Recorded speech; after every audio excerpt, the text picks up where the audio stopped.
যদি ছোট একটা পাখি হইতাম, যদি ডানা ওয়ালা পাখি হইতাম,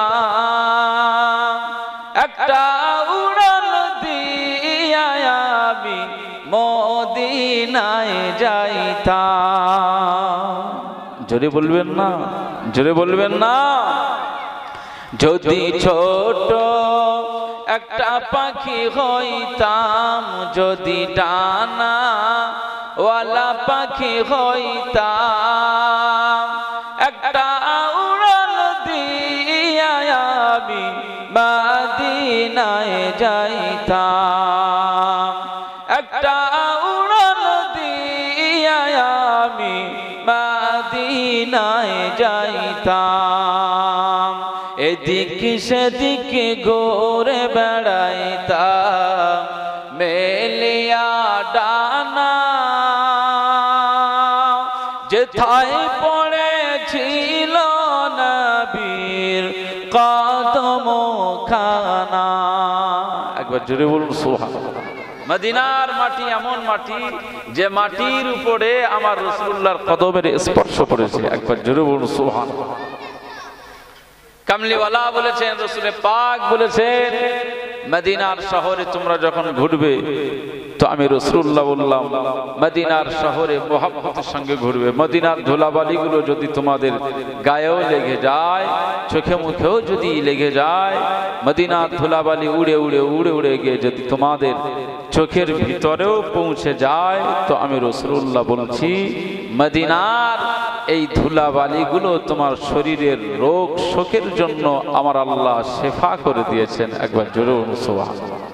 এই জন্য মদিনার যাওয়ার জন্য আমাদের প্রাণ কাঁদাতে হবে, মদিনা যাওয়ার জন্য আগ্রহ জন্মাতে হবে। রাসূলুল্লাহ রওজা আকদাসের কিনারায় যদি একবার যেতে পারে, তো আপনি বাড়িতে ফিরে এসে আর স্থির থাকতে পারবেন না। সব সময় মনে হবে যে আমি রাসূলুল্লাহ রওজা আকদাসে আবার কবে যাব, আবার কবে যাব, আবার কবে যাব। নূরানি দরবার, নূরানি দরবার,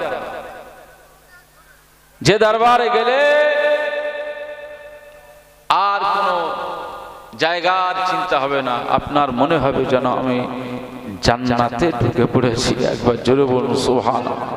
রাসূলুল্লাহ জান্নাতে ঘুমাচ্ছেন। এই জন্য রাসূলুল্লাহর মুহাব্বত আমাদের হৃদয়ে সব সময় একেবারে ওতপ্রোতভাবে লাগিয়ে রাখতে হবে। লোহার সাথে যেমন, চুম্বকের সাথে যেমন লোহার আকর্ষণ, মুস্তাফার সাথে উম্মতের আকর্ষণ। জোরে বলুন সুবহানাল্লাহ। এদিকে সেদিকে ঘুরে বেড়াইতাম মেলিয়া ডানা, যেথায় পড়েছিল নবীর কদমখানা।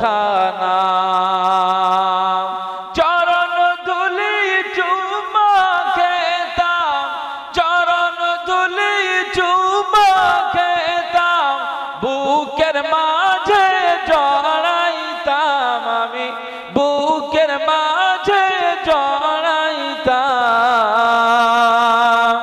একটা উড়াল দিয়া আমি মদিনায় যাইতাম, একটা উড়াল দিয়া আমি মদিনায় যাইতাম।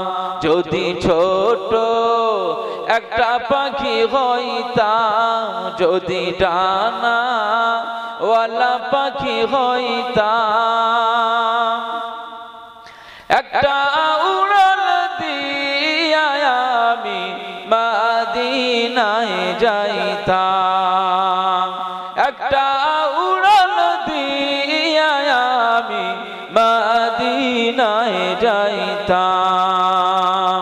ওই মদিনায় আছেন শুয়ে হাবিবে খোদা,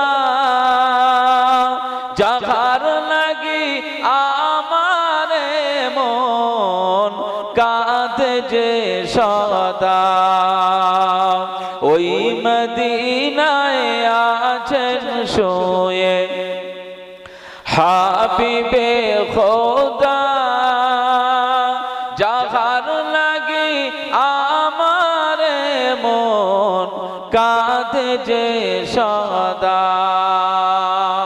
মন প্রাণ ভরিয়া আমি মন প্রাণ ভরিয়া আমি রওজা তাগর দেখিতাম আমি রওজা তাগর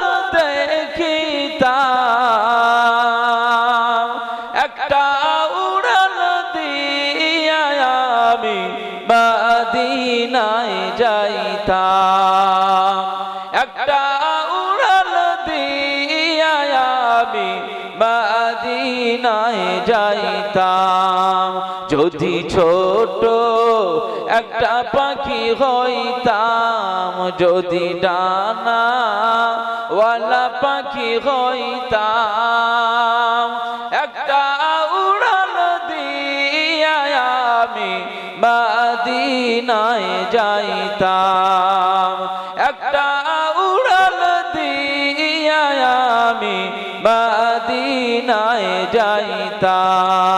যাইতাম আল্লাহুম্মা সাল্লি আলা সাইয়্যিদিনা ওয়া আলা আলি সাইয়্যিদিনা এতটা সবার হাতে দিয়ে দেন কালমা লা ইলাহা ইল্লাল্লাহ জোরে জোরে লা ইলাহা ইল্লাল্লাহ লা ইলাহা ইল্লাল্লাহ লা ইলাহা ইল্লাল্লাহ মুহাম্মাদুর রাসূলুল্লাহ হাসবি রব্বি জাল্লাল্লাহ মাফি তারা এভাবে যেমন রোজা ছেড়ে দেয় তারা এভাবে যেমন দান খায়রাত ছেড়ে দেয় যারা পৃথিবীর জমিনে তাসবিহ নিয়ে ঝুঁকতে পারে না আমি আল্লাহ পাক জানিয়ে দিলাম দুনিয়াতে যেমন গরিবী হালাতে কাটিয়েছে আখিরাতেও আমি আল্লাহ পাক তাদেরকে গরিবী হালাত দিয়ে দেব তারা জান্নাতের ভিতর যেতে পারবে না গরিবী আমল নিয়ে গরিবী ইবাদত নিয়ে গরিবী আমল নিয়ে গরিবী ইবাদত নিয়ে তারা কিয়ামতের ময়দানে আমার জান্নাতে ঢুকতে পারবে না তারা গরিবী হালাতে যেমন দুনিয়াতে কাটিয়েছে আর আমল না করার কারণে আখিরাতে গরিব হয়ে যাবে দুর্বল হয়ে যাবে তারা জাহান্নামী হয়ে যাবে হে নবীর উম্মত উম্মতিরা আল্লাহ নবী দিন দুনিয়ার বাদশা হাবিবুল্লাহ গে নবী জনাবে মুহাম্মদুর রাসূলুল্লাহ গে সাল্লাল্লাহু আলাইহি ওয়াসাল্লাম জানিয়ে দিয়েছেন আবার অপর দিকে রাসূলুল্লাহ বলে দিয়েছেন এ মাসাবিরা আমি রাসূলুল্লাহ সাল্লাল্লাহু আলাইহি ওয়াসাল্লাম জানিয়ে দিলাম দুনিয়াতে একদল গরিবী হালাতে জীবন যাপন করেছে ঠিকমতো রুজি রোজগার হতো না ভালো ডাল ভাত খেতে পারতো না বাড়ি কোপ্তা কাবাব বিরিয়ানি করতে পারতো না এলাকার ধনী ধনী মানুষগুলো তারা খেয়েছে পড়েছে সুন্দর গাড়ি নিয়ে চলেছে কিন্তু এই গরিব মানুষ তার অভাবে দিন গুজরান হয়ে যায় কিন্তু না না এত অভাব থাকবার পরে তারা দুনিয়ার জমিনে আমার জিকির করেছে আমার ফিকির করেছে আমার ইবাদত করেছে আমার তাসবিহ পড়েছে আমার জন্য সিজদা দিয়েছে রোজার মাসে রোজা পালন করেছে কোরআন নিয়ে বসে গিয়েছে কোরআন তেলাওয়াত করেছে আমি আল্লাহ পাক জানিয়ে দিলাম এই বান্দা বান্দি দুনিয়ার জমিনে গরিবী হালাতে জীবন যাপন করবার পরে আমি আল্লাহ পাক জানিয়ে দিলাম তার চরিত্রে রোজা ফুটে উঠেছে তার চরিত্রে আমল ফুটে উঠেছে তার চরিত্রে নামাজ ফুটে উঠেছে তার চরিত্রে দান খায়রাত ফুটে উঠেছে তার কপালে সিজদা প্রকাশিত হয়ে গিয়েছে কিয়ামতের ময়দানে আমি আল্লাহ পাক জানিয়ে দিলাম দুনিয়াতে বান্দাটা গরিব ছিল কিন্তু আখিরাতে আমি আল্লাহ এই বান্দাটাকে ধনী বানিয়ে দেব আল্লাহু আকবার মুসলমান কবে শিখবে কিছু কিছু মানুষ বলে যে আমার না খাটলে খাওয়া হয় না নামাজ পড়ার সময় হয় না আল্লাহ জানে আমি গরিব মানুষ খেটে খেতে হয় ও নামাজ কালাম না পড়লো আল্লাহ মাফ করে দেবে আল্লাহু আকবার আস্তাগফিরুল্লাহ সাহাবীদের কত হালাত ছিল জানেন খাওয়া হতো না আর আমাদের ঘরে খাওয়া হয় প্রত্যেক ঘরে কি গরিব কি ধনী সবার ঘরে এখন কম বেশি ফ্রিজ আছে, কম বেশি সাবমার্সিবল মোটর রয়েছে, কম বেশি প্রত্যেক ঘরে। হ্যাঁ, আমাদের ঘরে খাওয়া দাওয়ার অভাব এখন নেই, সাহাবীদের খাওয়া হতো। মুসলমানের ছেলেরা, খুব খেয়াল করে শুনুন, আল্লাহ নবীর একজন সাহাবী এত গরিবী হালাতে জীবন যাপন করেছেন, গায়ের বস্ত্র ছিল না।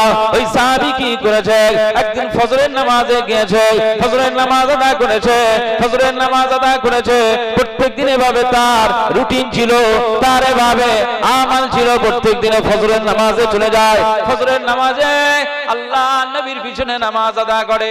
মদিনার মসজিদে নববী শরীফে গিয়ে ফজরের নামাজ আদা করে নাই, কিন্তু সাহাবীটি আল্লাহ নবীর পিছনে কাতারে ইক্তেদা করে নাই। কিন্তু রাসূলুল্লাহ সালাম ফেরানোর পরে পরে রাসূলুল্লাহ যখন সালাম ফেরাতেন, সাহাবীরাও সালাম ফিরিয়ে নিতেন। আল্লাহ নবীর ওই সাহাবী, গরিব সাহাবী সালাম ফিরিয়ে আর বসে থাকতেন না, অন্যান্য সাহাবীরা যেমন বসে থাকতেন, কারণ কামলিওয়ালা সালাম ফিরিয়ে মুসল্লির দিকে মুখ করে বসে যায়। আমাদের মসজিদেও আজ আসরের নামাজের পরে আর ফজরের নামাজের পরে ইমাম সালাম ফিরিয়ে মুসল্লির দিকে ঘুরে বসে না। এটা রাসূলুল্লাহর সুন্নাহ, রাসূলুল্লাহ করতেন। সাহাবীদের দুঃখ দুর্দশার কথা শুনতেন রাসূলুল্লাহ। ফজরের পরে সাহাবীদের জিজ্ঞেস করতেন, আজকে কোনো স্বপ্ন দেখেছো? সাহাবীরা কোন স্বপ্ন দেখেছো? সাহাবীরা স্বপ্নের কথা বলতেন।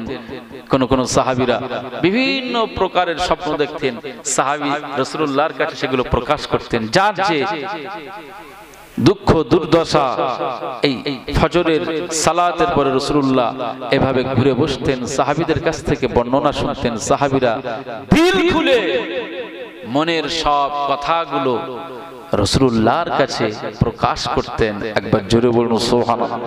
কারণ রাসূলুল্লাহর থেকে সমাধান পাবে তারা জানেন যে রাসূলুল্লাহ আমাদের জন্য যেটা বলবেন সেটাই আমাদের জন্য সমাধানের একটি পন্থা। তারা সব কিছু গুছিয়ে বলতেন। কিন্তু ওই সাহাবীটি প্রত্যেক দিনে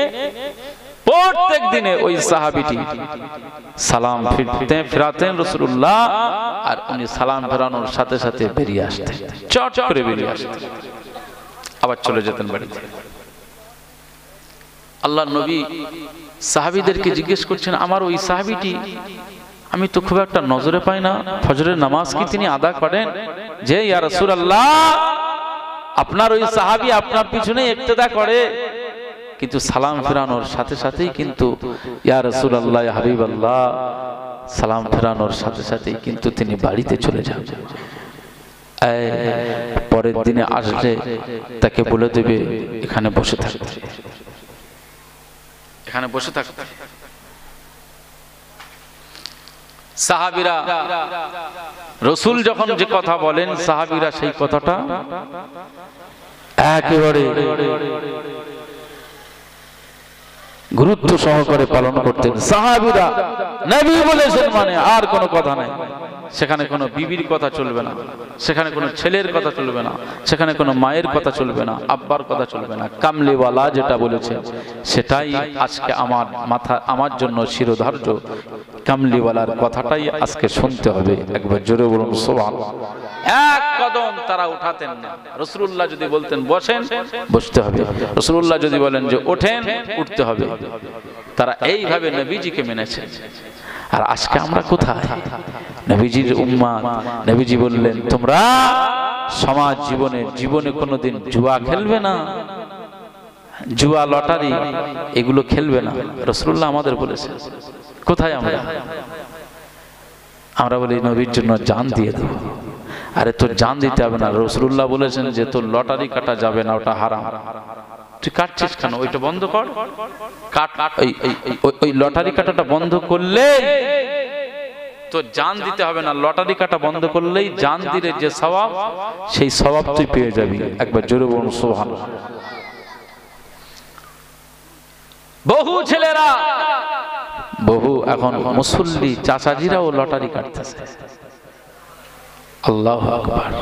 1 কোটি টাকার স্বপ্ন দেখতেছে। আরে 1 টাকা হালাল খেয়ে তুই কবরে জান্নাতের মধ্যে শুয়ে পড়। 1 কোটি টাকার হারাম খেয়ে তুই কবরের জাহান্নাম কেন নিচ্ছিস? কেন জোগাড় করছিস?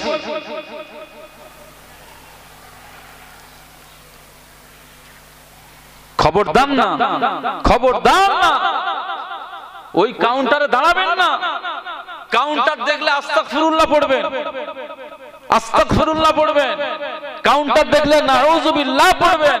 আল্লাহ আপনার কাছে আশ্রয় চাইছে, আল্লাহ আপনার কাছে আশ্রয় চাইছে। এই হারামের দিকে আমার মনটা ঝুঁকে যাচ্ছে, নাউযুবিল্লাহি মিন যালিক, আমি এই কাজ থেকে আপনার কাছে আশ্রয় চাইছি। আপনি বলবেন, আমার আল্লাহ কবুল করবেন, ওই হারামের জায়গা থেকে আপনাকে দূরে সরিয়ে দেবেন। একবার জোরে বলুন সুবহানাল্লাহ। মুসলমানের ছেলেরা, এ নবীর উম্মত উম্মতিরা, খুব খেয়াল করে শুনুন। আল্লাহ নবী দিন ও দুনিয়ার বাদশা হাবিবুল্লাহকে, নবী জনাবে মুহাম্মদ রাসূলুল্লাহকে সাল্লাল্লাহু আলাইহি ওয়াসাল্লাম সাহাবীদেরকে লক্ষ্য করে বললেন, হে আমার সাহাবীরা, আমি রাসূলুল্লাহ সাল্লাল্লাহু আলাইহি ওয়াসাল্লাম জানিয়ে দিলাম, আমার ওই সাহাবীকে বলবে আমার জন্য, আমি তাকে ওয়েট করতে বললাম, আমি তাকে দাঁড়াতে বললাম, আমি তাকে অপেক্ষা করতে বললাম। সালাম ফেরানোর পরে পরে আমার সাহাবী যেন বেরিয়ে না যায়, আমার সাহাবী যেন না চলে যায়। মদিনার মসজিদ, মসজিদে নববী শরীফে আমি রাসূলুল্লাহ সাল্লাল্লাহু আলাইহি ওয়াসাল্লাম সব সাহাবীদের নিয়ে আলোচনা করে থাকি। আমার ওই সাহাবীকে বসতে বলবে, এ নবীর সাহাবীরা, সেই সময় রাসূলুল্লাহ সাহাবীদেরকে যখন বলে দিয়েছিলেন, ঠিক সেই সময় সাহাবীরা এই কথাটাকে মান্যতা দিলেন। পরের দিনে ফজরের সময় ওই সাহাবীটি চলে এসেছেন। সেই সাহাবীকে লক্ষ্য করে সব সাহাবীরা বলতে লাগলেন, ও আল্লাহর নবীর সাহাবী, আজ তোমাকে বাড়ি যাওয়া হবে না, তুমি সালাম ফেরানোর সাথে এভরিডে চলে যাও। কামলিওয়ালা তোমার খোঁজ নিচ্ছিল, রাসূলুল্লাহ কামাওয়ালা কামলিওয়ালা তোমার খোঁজ নিচ্ছিল, তুমি রোজ চলে যাও, তুমি রোজ বাড়িতে যাও। কেন চলে যাও? আমার নবীজি তোমার কাছে জানতে চায়। ইয়া আমার নবী সাহাবী, শোনো ভাই সাহাবী, তুমি সালাম ফেরানোর পরে পরে আর উঠে চলে যাবে না, আর বেরিয়ে যাবে না, মসজিদের কাতারেই তুমি তোমার জায়গায় বসে থাকবে। আল্লাহ নবী সাহাবীকে যখন এই কথাটি বলে দিলেন, তখন ওই সাহাবীটি নবীজি সাহাবীদের মুখ থেকে শুনে ওই সাহাবীটি কি করলেন? না না, ইক্তেদা করলেন, রাসূলুল্লাহর পিছনে নামাজ আদা করলেন। আল্লাহ নবী দিন ও দুনিয়ার বাদশা হাবিবুল্লাহকে, নবী জনাবে মুহাম্মদ রাসূলুল্লাহকে সাল্লাল্লাহু আলাইহি ওয়াসাল্লাম যখন নামাজ পড়ালেন, পিছনে ইক্তেদা করে সাহাবীরা নামাজ আদা করলেন। এ নবীর উম্মত উম্মতিরা, খুব খেয়াল করে শুনুন।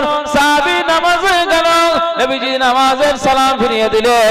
সালাম ফেরানোর পরে আল্লাহ নবী এই মুখটা ঘুরিয়ে দিলেন, চেহারা মুবারক সাহাবীদের দিকে দিয়ে দিলেন।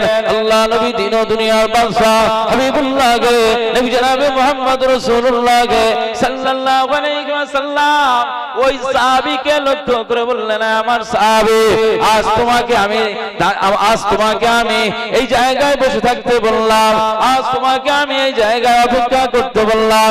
আমার সাহাবী, আমি রাসূলুল্লাহ সাল্লাল্লাহু আলাইহি ওয়াসাল্লাম তোমাকে প্রত্যেক দিনে নামাজের ইক্তেদা করতে দেখি, তুমি পিছনে নামাজ আদা করো, কিন্তু প্রত্যেক দিনে সালাম ফেরানোর সাথে সাথে তুমি বেরিয়ে যাও, তুমি বাড়ি চলে যাও। এটা কেন করো? আমার সাহাবী, তুমি আজকে নামাজের পরে যে অপেক্ষা করেছো, আমি রাসূলুল্লাহ সাল্লাল্লাহু আলাইহি ওয়াসাল্লাম তোমার কাছে জিজ্ঞেস করি, তুমি প্রত্যেক দিনে কেন বাড়িতে চলে যাও? ওই সময় ওই সাহাবীটি আল্লাহ নবী দিন ও দুনিয়ার বাদশা হুজুর পাককে লক্ষ্য করে বলেছিল, ইয়া রাসূলুল্লাহ গে, ইয়া হাবিবাল্লাহ, হুজুর আমি বাড়িতে চলে যাই, এর পিছনে একটি কারণ রয়েছে। এই কারণটি যদি আপনাকে জানাই, তাহলে আপনি বুঝতে পারবেন প্রত্যেক দিনে কেন বাড়ি চলে যায়। সেই সময় সাহাবী মুস্তাফা কামলিওয়ালাকে লক্ষ্য করে বলেছিলেন, ইয়া রাসূলুল্লাহ গে, ইয়া হাবিবাল্লাহ, হুজুর আপনার অসংখ্য সাহাবীরা আপনার পিছনে নামাজ আদা করে, সবার বাড়িতে বস্ত্র আছে, পোশাক আছে, তারা কাপড় পরে বেরিয়ে আসে, আর বাড়ির মহিলাদের জন্য সুন্দর কাপড়ের ব্যবস্থা রয়েছে। না না না না না, আমি এত গরিব, এত অসহায়, আমার ঘরে আমার একটি বস্ত্র, এই একটি বস্ত্র ছাড়া আর দ্বিতীয় কোনো বস্ত্র নাই, যে বস্ত্রটা আমার বিবি গায়ে পরিধান করবে। না না না, ইয়া রাসূলুল্লাহ, হে হাবিবাল্লাহ, এই একটি বস্ত্র আমি গায়ে দিয়ে আমি ফজরের নামাজ পড়তে আসি। ইয়া রাসূলুল্লাহ, ইয়া হাবিবাল্লাহ, হুজুর আমি একটি বস্ত্র পরে আমি বাড়ি থেকে মসজিদে নববী শরীফে চলে আসি শুধুমাত্র আপনার পিছনে ইক্তেদা করে নামাজ আদা করব বলে, কারণ মুস্তাফা কামলিওয়ালার পিছনে নামাজ আদা করলে আমার আল্লাহ পাক আমাকে জাহান্নামী করবে না। ইয়া রাসূলুল্লাহ, ইয়া হাবিবাল্লাহ, দুই নাম্বার কারণ হলো আপনার পিছনে যদি নামাজ আদা করি তাহলে অনেক বরকত পাবো। তৃতীয় নাম্বার কারণ হলো আপনার পিছনে ইক্তেদা করলে তামাম জগতের ইমামের পিছনে ইক্তেদা করা হয়ে যাবে।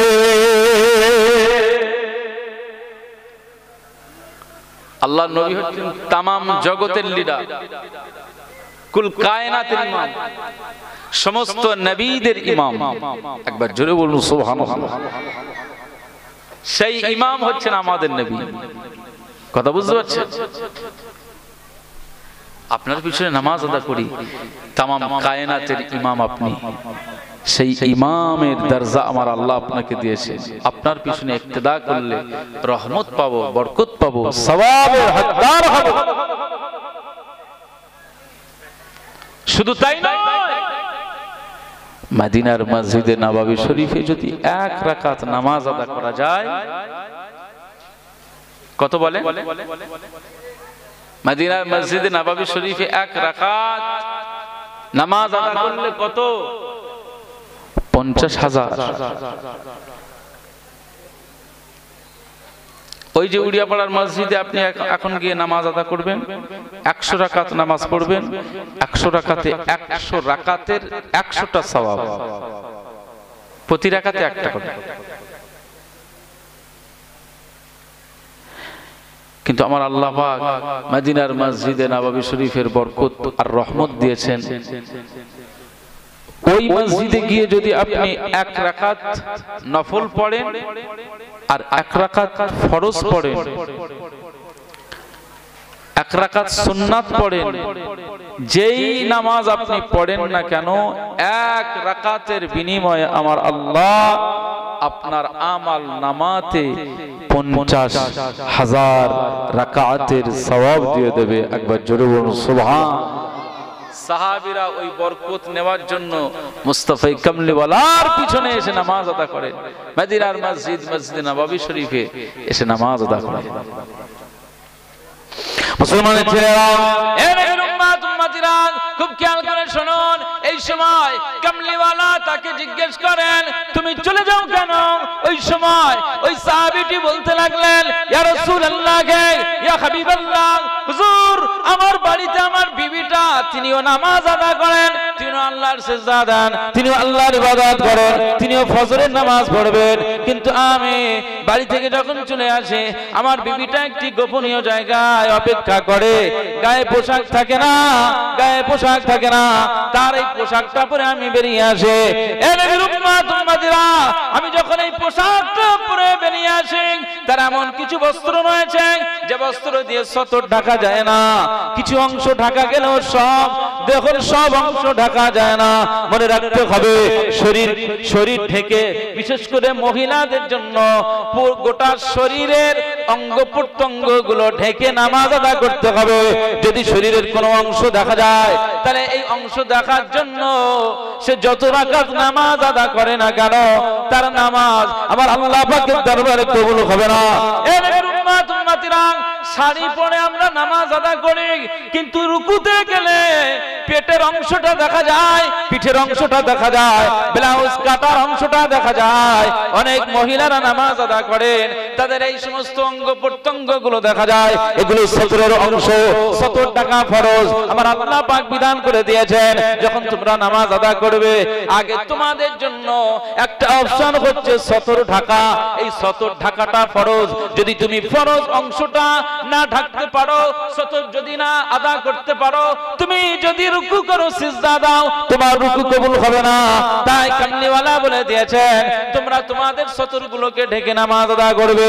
এ নবীর উম্মত উম্মতিরা, আল্লাহ নবী বলে দিয়েছেন, এ নারী জাতি শোনো, পর্দা করা পুরুষদের চেহারাকে, তোমাদের চেহারা পুরুষদের যেমন দেখানো খারাপ, ঠিক তেমনি ভাবে নামাজে যখন দাঁড়াবে তোমাদের অঙ্গ প্রত্যঙ্গ যেন না খুলে যায়, না দেখা যায়, যেন সুন্দরভাবে পোশাকটাকে গায়ে লাগিয়ে তুমি জানো আমার আল্লাহর ইবাদতে মশগুল হয়ে যাও। যদি তুমি সুন্দরভাবে এই পোশাক আশাক পরে, তুমি পোশাক আশাক গুলো সুন্দরভাবে যদি পরিধান করে আমার আল্লাহ তাআলার জন্য দাঁড়িয়ে যাও, রুকু করো, সিজদা করো, এ মহিলা শোনো, তোমার নামাজটাকে আমার আল্লাহ পাক কবুল করে নেবে।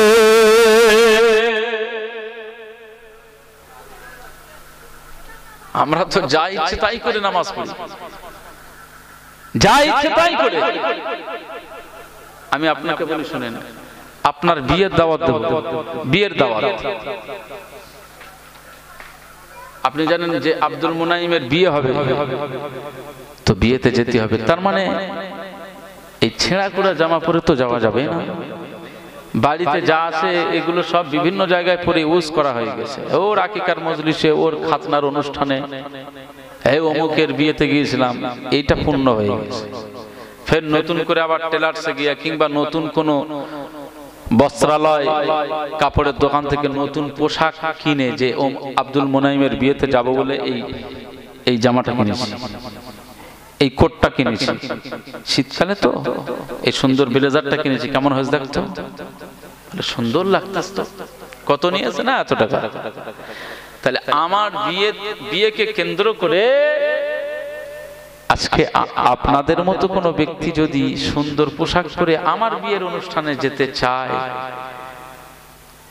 তো এই বিয়ের অনুষ্ঠানে যাবে, সেখানে অসংখ্য মানুষের ভিড়, তারা দেখবে যে আব্দুল মুনাইমের ওই বন্ধুটা এসেছে, ওর গায়ে একটা ব্লেজার এসছে, হেভি পরে এসছে, দারুণ মানাচ্ছে গায়ে। এই যে সবার মুখে একটা প্রশংসা, এই প্রশংসা কুড়ানোর জন্য আমরা এত সুন্দর গ্লেজি পোশাক আশাক পরে সেখানে যাই। এখন বাড়িতে ফিরে এসেছে, বাড়িতে ফিরে আসবার পরে মাগরিবের আজান হচ্ছে। মাগরিবের আজান যখন হচ্ছে, মসজিদে যাব, নামাজ পড়তে যাব, সালাত আদায় করতে যাব, তো গায়ে যে পোশাকটা ছিল এটা তো সুন্দর ছিল, সবচাইতে নতুন পোশাক ভালো না? এটা সবচাইতে ভালো ছিল। আমরা কি করি? আমরা এই সুন্দর পোশাকগুলো খুলে এইবার ওই ছেঁড়া একটা ওই পাঞ্জাবি টাঙানো থাকে পেরেকের গায়ে, এগুলো সব শোকেসের মধ্যে থাকে। আর আল্লাহর ঘরে যাব যখন নামাজে, তখন ওই পেরেকে পোতা থাকে, ওই একটা ছেঁড়া খোড়া জামা ধরে গিয়েছে, এক সপ্তাহ পরিষ্কার নেই, ওই জামা গায়ে খাটিয়ে এবার আল্লাহর নামাজে যাচ্ছি। কত বড় মুসল্লি আমি!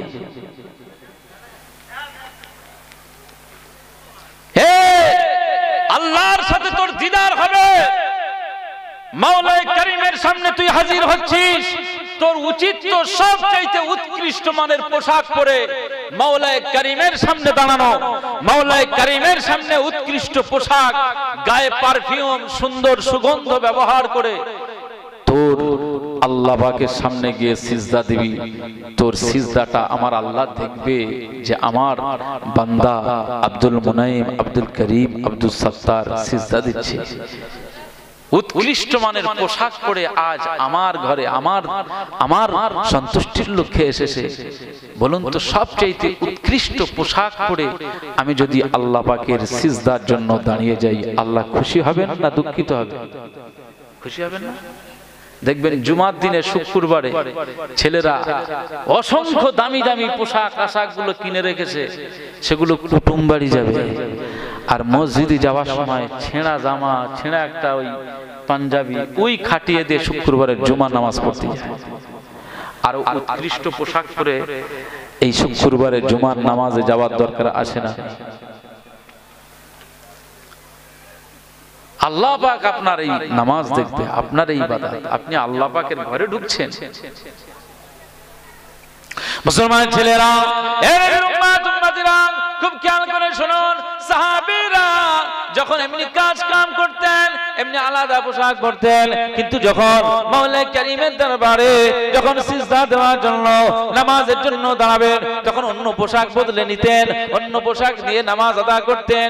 জুমার দিনের জন্য স্পেশাল পাঞ্জাবি রাখতেন, সেই পাঞ্জাবি পরে তারা সুন্দর উৎকৃষ্ট মানের পোশাক, উৎকৃষ্ট মানের সুগন্ধ ব্যবহার করে আমার আল্লাহ পাকের জন্য তারা নামাজে সিজদায় মশগুল হয়ে যেত। মুসলমানের ছেলেরা, খুব খেয়াল করে শুনুন, এই জায়গায় আমার আল্লাহ পাক বলে দিয়েছে তোমরা সতর ঢাকবে, ভালো পোশাক পরবে। আমি আল্লাহ পাক তোমাদের জন্য সুন্দর পোশাকটাকে দান করে দিয়েছি। এই নবীর উম্মত উম্মতিরা খুব খেয়াল করে শুনুন, আমার আল্লাহ পাক আমাদের জন্য এত সুন্দর ব্যবস্থা করে দিয়েছেন। তারপরেও যদি আমরা এই পিছন আলগা করে নামাজ আদা করে, বহু যুবকরা মসজিদে নামাজ আদা করে, যেহেতু আমরা মার্কেট মসজিদের ইমাম তাই আমরা বেশি এটাকে ফলো করেছি। না না না না, বহু জায়গার জন যুবকদেরকে দেখেছি এত টাইট ফিট প্যান্ট পরে এসেছে, এত টাইট ফিট গেঞ্জি পরে এসেছে, আর যখন সে রুকুতে যায় প্যান্টটা নিচের দিকে নেমে যায়, গেঞ্জিটা উপরের দিকে উঠে যায়। রুকু অবস্থায় যখন ওইভাবে থাকে তো পিছনের কিছু লোম দেখতে পাওয়া যায়। মনে রাখেন, এই যে অংশটা দেখা যায় এই অংশ দেখিয়ে তুমি আল্লাহকে পাবে না। আমার আল্লাহকে পেতে গেলে তোমার সুন্দরভাবে পোশাককে পরিধান করে বিনয়ের সাথে আমার আল্লাহ পাকের সামনে দাঁড়াতে হবে। তুমি যদি দাঁড়াতে পারো বাইজিদ বুস্তামির মতো, তুমি যদি দাঁড়াতে পারো আবু হানিফার মতো, তুমি যদি দাঁড়াতে পারো খাজা গরিবে নওয়াজের মতো, তুমি যদি দাঁড়াতে পারো মুজাদ্দিদ আল-ফিসানি হুজুরের মতো, তুমি যদি দাঁড়াতে পারো ফুরফুরা শরীফের মুজাদ্দিদুজ জামানের মতো, তাহলে আমার আল্লাহ পাক তোমার এই দানটাকে কবুল করে নেবে। জোরে বলতে পারলেন না মুসলমান? তাহলে আমাদের সবাইকে কিভাবে চলতে হবে আল্লাহ গাইডলাইন দিচ্ছে। মুসলমান ছেলেরা, খুব খেয়াল করে শুনুন, আল্লাহ নবী সাহাবী, গরীব সাহাবী মুস্তাফা কামলিওয়ালাকে লক্ষ্য করে বলেন, ইয়া রাসূলুল্লাহ, ইয়া হাবিবাল্লাহ, আজ আমার ঘরের একমাত্রই পোশাকটি বড় সুন্দর পোশাক, এই পোশাকটা আমি যখন পরে বেরিয়ে আছি, আমার বিবি গোপনীয় জায়গায় দাঁড়িয়ে থাকে, অবস্থান করে, আমি এই ফজরের নামাজটা আপনার পিছনে আদা করে নেই। আর যখন সালাম ফেরানো হয়ে যায় আমি আর বসে থাকি না, বরং আপনার সালাম ফেরানোর সাথে সাথে আমি চট করে মসজিদে নববী শরীফ থেকে বেরিয়ে যাই। কারণ আমি যখন বাড়িতে যাব আমার এই পোশাকটা বিবির গায়ে চড়িয়ে দেব, বিবি আমার আল্লাহর জন্য নামাজ আদায় করে নেবে। জোরে বলতে পারলেন না? কত অভাব, কত অভাব, কত অভাব ছিল, তারপরেও মাওলাই কারীমকে খুশি করেছেন এই অন্তর গরীব। কিন্তু আখেরাতে ওই সমস্ত সাহাবীরা আমার আল্লাহ তাদেরকে ধনী বানাবে। রাসূলুল্লাহ বলেছেন, পৃথিবীতে গরীব একদল গরীব মানুষ, তারা পৃথিবীতে গরীব হয়ে থাকবে, আবার আখেরাতেও তারা গরীব হয়ে যাবে, আখেরাতেও গরীব হয়ে যাবে। এই জন্য আমরা ওই দোহাই দিলে হবে না যে না খাটলে খাওয়া হবে না, আমার খাওয়া কি তুই দিস, আমার খাটতে হয় তাই খেতে হয়। নামাজ সময় পাওয়া যায় না ভাই, যেটা সত্যি কথা। আরে আল্লাহ লুকুতি পারিনি আর তোর কাছে লুকিয়ে কি করবো, এরকম বলে না, এটা কুফরি মূলক কথা। আমার আল্লাহ পাকের একটা নাম কি বলেন? সাত্তার। কি নাম? সাত্তার। আল্লাহ পাকের একটা নাম হচ্ছে সাত্তার। তিনি বলেছেন কোন বান্দা যদি গোপনে গোপনে পাপ করেও ফেলে, আমরা অনেক সময় অনেক পাপ করেছি গোপনে, গোপনে পাপ হয়েছে না হয়নি? গোপনে হয়ে গেছে। আল্লাহ পাক বলছে ওইটা তুই মানুষের কাছে তুই প্রকাশ করিস না, ওটা বলিস না, ওটা বলিস না। আল্লাহ পাক বলছে এই সাত্তার, আমার নাম হচ্ছে সাত্তার।